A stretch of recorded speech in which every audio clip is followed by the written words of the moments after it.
Hello, everybody. Welcome to Braintunes with Archana. Today, I have with me Dr. Winston Jacob, who is a well-known personality in the coaching and mentoring field. Welcome to Braintunes with Archana, sir. Thank you very much, Archana. So, Dr. Jacob is an ambassador to Global University for Lifelong Learning, USA. He's an accredited mentor and coach and an international coach federation, USA. So, sir has a long list of credentials. I would be displaying all of that in the description below so that you can have a better understanding of who sir is and what all he has done. So, I would like Dr. Jacob to tell my audience who is Dr. Winston Jacob.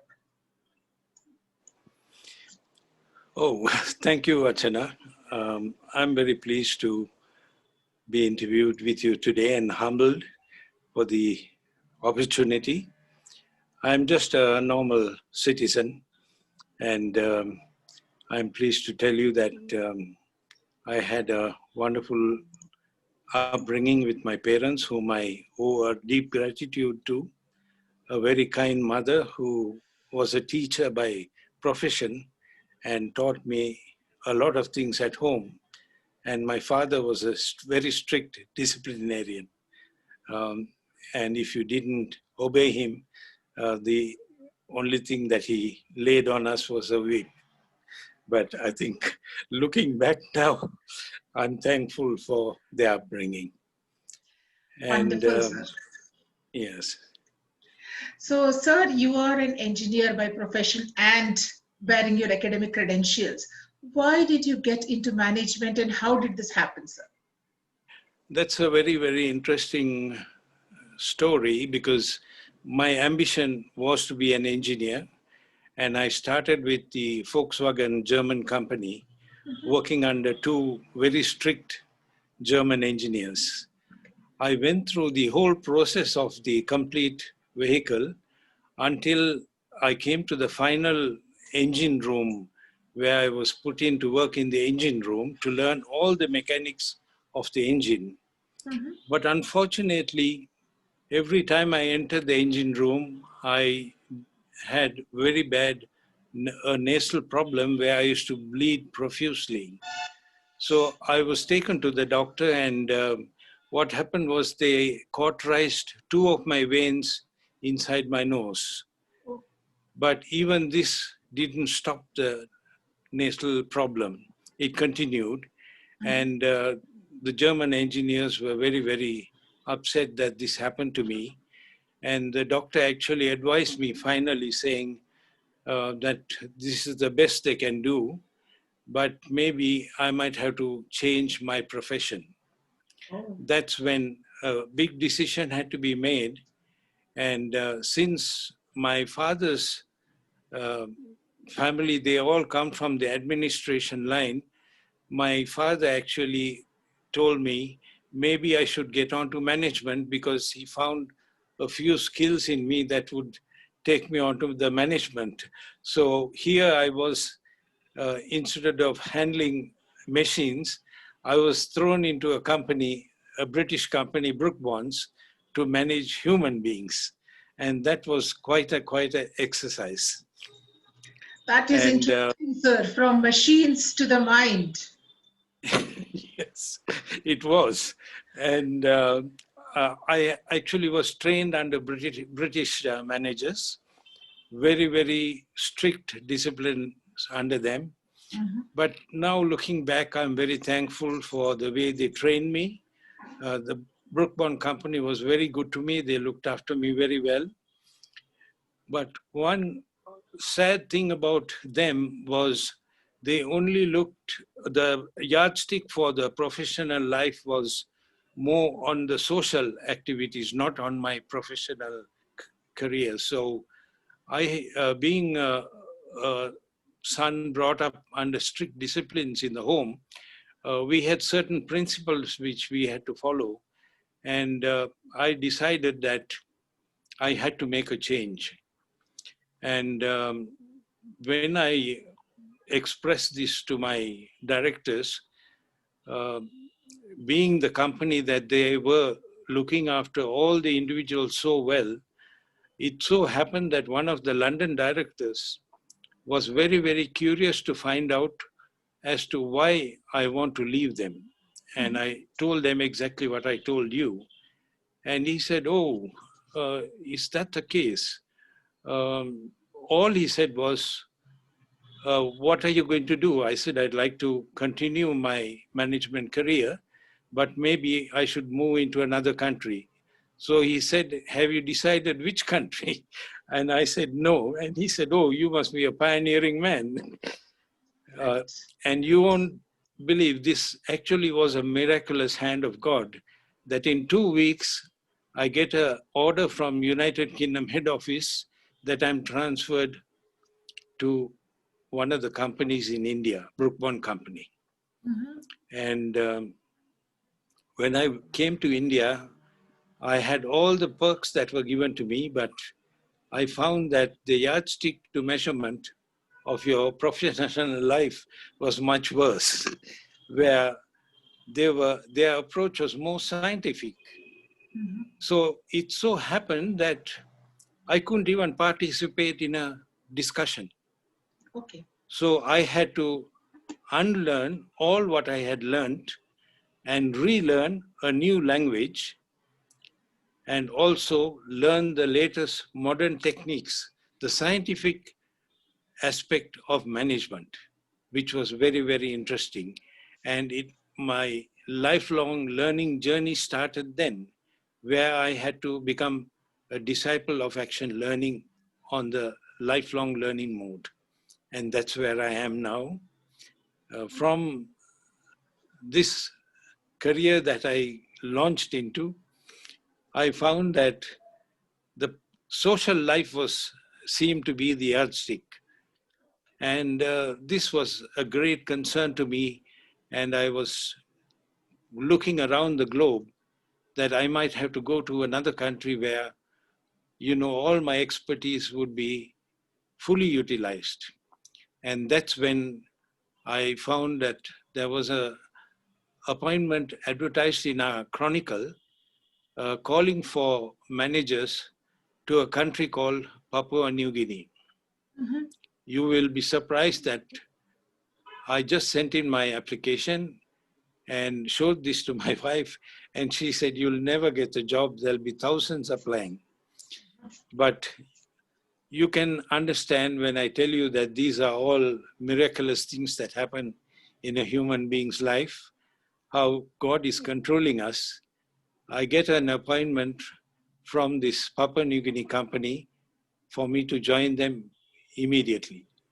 All I did was just send my credentials and a phone call from the Sydney office, which controlled this company in Papua New Guinea, for me to join immediately.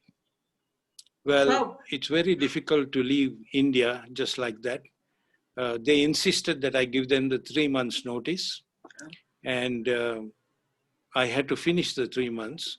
So I mentioned this to the Sydney-based manager, and he said, no, that's all right. We can pay that 3 months, but Brookbonds wouldn't accept it, being the disciplined English company that they were. So I had to continue my 3 months tenure with them, which was good in a way, in a blessing, because it took a long while to get approval to leave India. I had to get the work permit and the visa to enter Papua New Guinea was quite a tiresome task, because Papua New Guinea didn't have a mission here in India.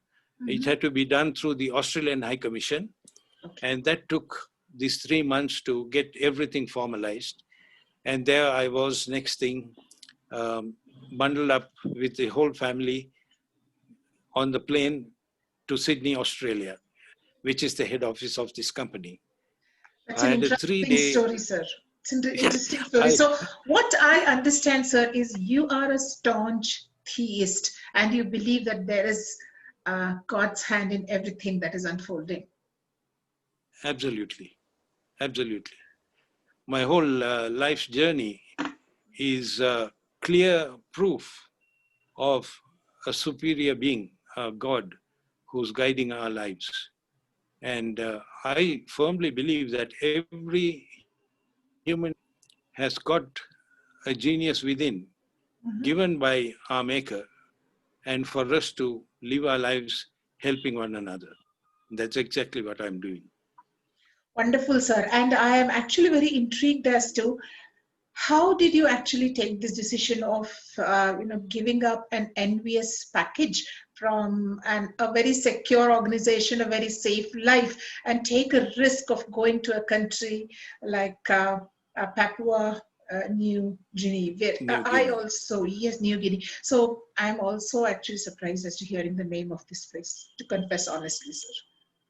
It was a very, very big decision that I had to make, because everyone that I spoke to, they said that's the last place on earth you'll go to. And they actually called me the biggest foolish man on earth, because with Brook Bonds, I was provided vehicles, chauffeur-driven vehicles, bungalows with a fleet of servants, and everything was given on a golden plate. And to leave that package and to go to an unknown country, where all my friends said, even in that country at that time, they were practicing cannibalism. Oh my So my God. 2 little kids, they said that they will chew them up. There'll be lovely meat for them. Oh my but God. uh, I went to the British High Commission and read up all about the country, and all the negative things that I read or I heard from my friends and other people were turned into positive when I read everything in the British High Commission about the country. And that's when we decided, no, we are going to take the risk. And finally, my wife said, yes, we'll go as a family. And that's what we did. I carried my 2 little kids in my 2 arms, and my wife, we got into the plane, and there we were on the plane going to this unknown country. Wow, that's I went amazing, sir. A very a, huge risk taker you are. a So very were big you risk. not worried about how would be? Okay, first thing is survival, like you said, cannibalism. But I understand what must have ma'am undergone when these thoughts must have crossed her mind as well. So Yes. I think I should congratulate ma'am also for having stood by you and supported you in the decision that you have taken. Yes, she's always been a strong supporter of me, and I wouldn't be where I am if she wasn't with me. Finally, we decided to go, and my 2-year contract actually ended up to 33 and a half years. Wow, that's amazing. That's amazing, Yeah, sir. So, sir, because how did your career change from this phase onwards, and what were the challenges that you faced? it was a complete change of my whole life, because in Papua New Guinea, they've got 850 languages, Oh, and I don't know the language. So the first thing that I had to do was to learn the language, mhm. because all my counterparts were Australians. And when they saw this Indian fellow coming, they thought, who does this fellow think he is? Because I was given a brand new V6 Toyota Land Cruiser, the best of the range, and a beautiful bungalow to live in. And human nature being what it is, the jealousy crept in. So from the word go, it was a battle of wits. But I stood there to perform my job as a normal Indian is, performing to the best of my ability.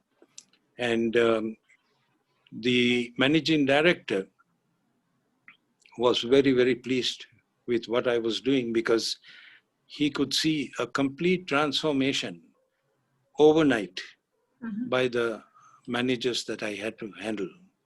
So it so happened that the government of Papua New Guinea saw what I was doing, the way I was operating, and they actually virtually took me over when the World Bank was going to open the Papua New Guinea Development Bank. They said that I would be an ideal person to train national managers. So here was I taken without any banking experience, only managerial experience, as the principal advisor to the bank and put in charge of all the projects in the country.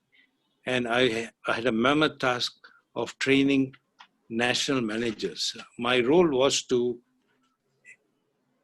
put managers, educate them, and that's exactly what I did. I put them to master's degree programs, doctorate programs, uh, and for their graduation, actually, I took them to the Oxford University in United Kingdom. The first time that they got on a plane, went there for the graduation, and when they came back, there were 12 of the managers. They had a wonderful reception, and ministers of the government were very pleased to see that their own people are going to be performing managers in the world. That's amazing, sir. So it clearly explains, or it is a clear illustration of when you are shouldered with the responsibility of heading this particular thing to train national managers, and you actually showed results in the form of helping them get doctorates and management degrees and take over the roles. Clearly, efforts to be applauded, and that clearly underlines what an amazing mentor you are for the managers and the top-notch management, I guess. I'm humbled because the experiences that I had there clearly proved God's hand on my life. I had 10 miraculous escapes of death because the criminal activity was very bad at that time. They had just got independence. Mm-hmm. So being the employee in the bank, they thought every time I walk into the office, my briefcase is full of cash. So one day in the office, you know, sometimes when people walk in a funny way, you realize that there is problem coming. Right. And when I saw him walking into my office, the first thing that I did was I rose up from my office. I was discussing the budget with the financial controller. Mm-hmm. And lo and behold, the next thing was I got a blow on my arm because I raised my arm. So the first blow with the iron rod was my elbow, and the second blow was on my head. And my whole office desk was a pool of blood. I had to be medevaced to Australia. And after I revived, the doctors asked me, which God do you worship? And I said, the God on top. And the doctors said, you're meant to live. You have a wonderful God who saved your life. Wow. So here I'm telling you the tale. That's amazing, sir. So, so the risk was not only with regard to your career or finances, but also risk of life. So it could have been fatal with what I understand when the doctors say that your God is very powerful. That's really a wonderful testimony to the living God that you're speaking about. So, sir, you have broken many stereotypes and also the myths of third world countries not being capable enough to deliver world-class training. So this is such a nice thing to hear, sir, because I completely understand. And during those times, it is not in the current scenario that you're talking about. I guess this was a time when the country just gained its independence and was struggling to get back on feet. So kudos to all your efforts, sir, and your grit and determination in following your gut feeling and taking up all the challenges that were thrown your way. No, it was great experience for me, and I'm humbled to say that I was able to restructure a lot of companies, like even the International Red Cross Society, which was in the red. I was able to restructure that company, the Red Cross Society, and also the Scout Association, which was also in the black, and got them mapped out again to resuscitate them. I was able to also, in my role there, I was able to restructure about 30 other companies as well. Being employed by the government, I had to assist the communities around. And all my trainees actually, they were able to go back to their villages and set up their own businesses after this training. And the government was very appreciative of what I had done. So what they did was they recommended me to Her Majesty the Queen, and I was given the great award and title of Member of the British Empire. So I carry the title MBE now, which Wow, I'm that's very, very humble to. amazing, sir. Amazing. Yeah, That's very nice, sir. thank Uh, you. so, sir, now that you are a living proof of how one can take something from a non-entity to having established themselves and growing and also being recognized as member of the British Empire, what, according to you, is success? I would say success would be that each one of us as individuals, we need to empathize with one another. One of the important things I have found in my life is empathy, and also to give a patient hearing to the others around you. Um, the moment we listen without speaking, we will be able to understand from where they're coming and what are their problems. And this is something that I have learned in my journey of lifelong learning, because uh, I was able to revamp, resuscitate all this, because human lives were much better than the machines. Each human being is a different machine. And these human lives have to be treated according to each one. They've got different states, they've got different, uh, interests. So we've got to go to them, listen to them, what their interests are, and then feed those interests. And another thing that I realized also, I had to help my country. So I was instrumental actually in opening the Indian High Commission office in Papua New Guinea. They never had the mission there, but I spoke to the government here, and they sent the High Commissioner from Fiji to come and do a study, and he came and stayed with me and looked at all what was done. I did a report. They accepted my report. And the next thing was they established a full-fledged High Commission office, which is running now beautifully, and a lot of aid packages and a lot of interaction going between the two countries now. That's amazing, sir. So, um, you have a completely different view of success, and success in your dictionary can be equated to empathy. So success usually is defined as something which is material, increase in name, fame. This is common knowledge, but your perspective of this word is very refreshing, sir. It's amazing to hear that. And your decision of, going to this country was a win-win situation, in fact, for both of the countries, Yes. both for your Well, motherland as well as the land where you moved to. So I yes. think this is something which is very nice to hear, sir.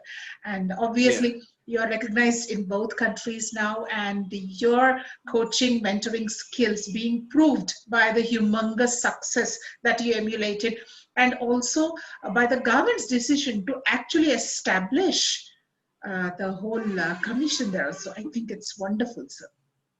Yes. I'm also thankful to my wife, because she is a musician. She is a piano instructor, and she actually taught the Papua New Guinea children to play on the piano. And our home actually became an examination center for the Australian Examination Board.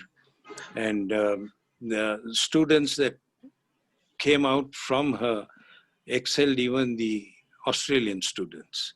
The examiners mentioned that, and we used to have a recital once a year, and they were very, very pleased with the productions. Amazing, sir. So what I have realized now is what I know from the social media handles or the profiles that I have gone through about you is just tip of the iceberg. And there is so much to know about you, your accomplishments, and your family's contribution also towards each of this? Yeah, my children, my daughter is a teacher. She graduated in Australia after she finished her primary in Papua New Guinea. She went to Australia, Royal Melbourne University, and she's now back to Papua New Guinea, and she taught in Papua New Guinea and went back to Melbourne because the schools in Melbourne wanted her, and she's doing very well there now, especially during this pandemic.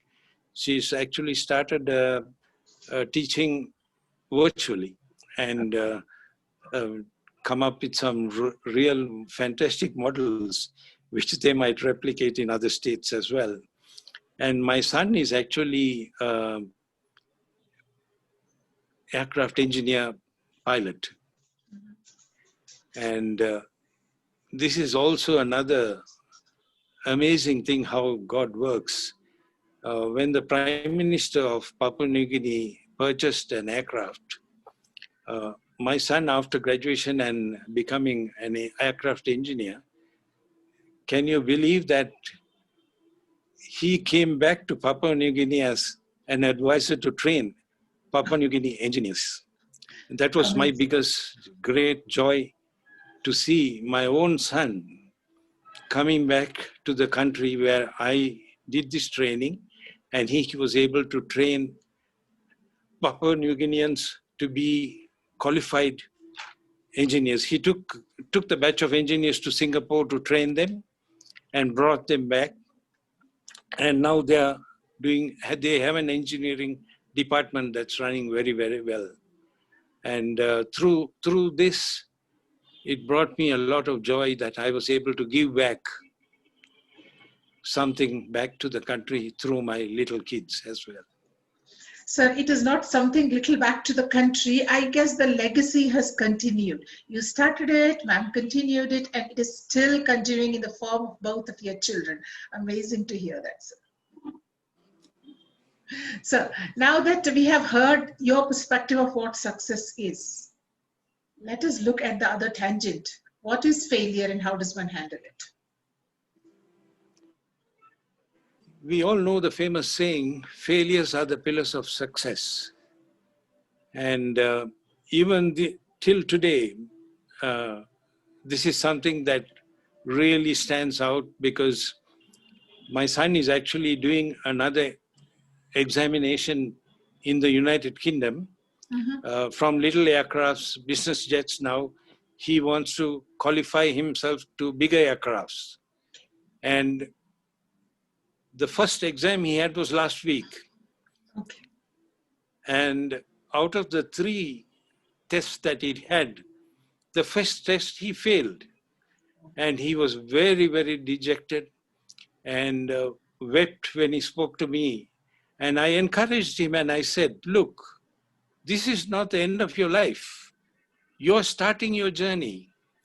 When I started my journey, I had many failures. You have got just one failure. So don't think of this negatively. Think of it positively as a lesson where you have to put in more effort to your study.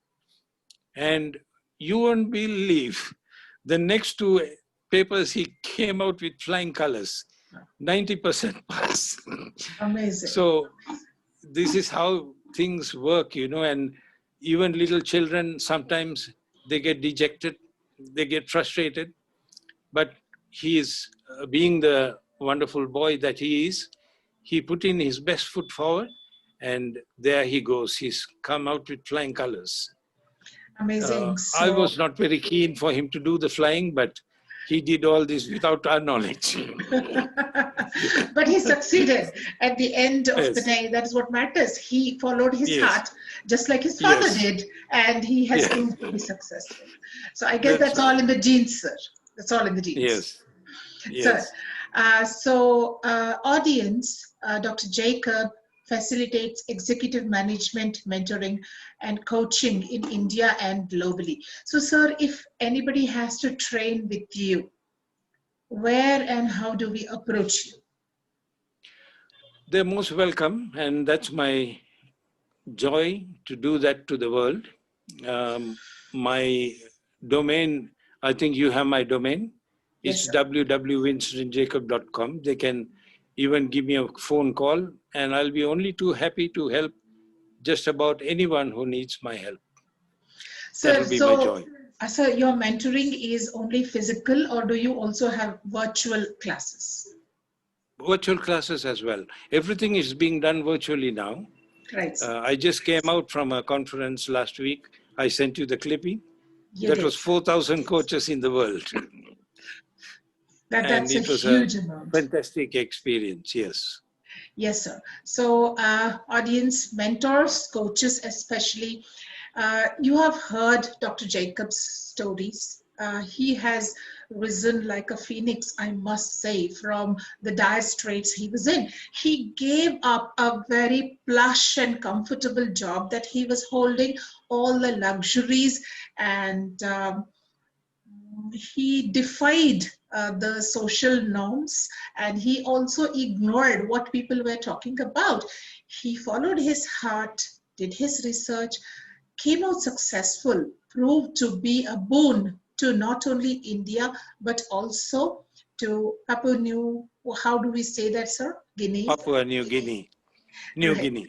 Got it. I got it finally. Papua New Guinea at the end. And now he is actually assisting young managers and anybody in the management strata to develop their own skills. So only last week he's coached around 4,000 coaches, and this was in one conference. So you can understand the success that he has emulated, and you would more than benefit to train with Dr. Jacob.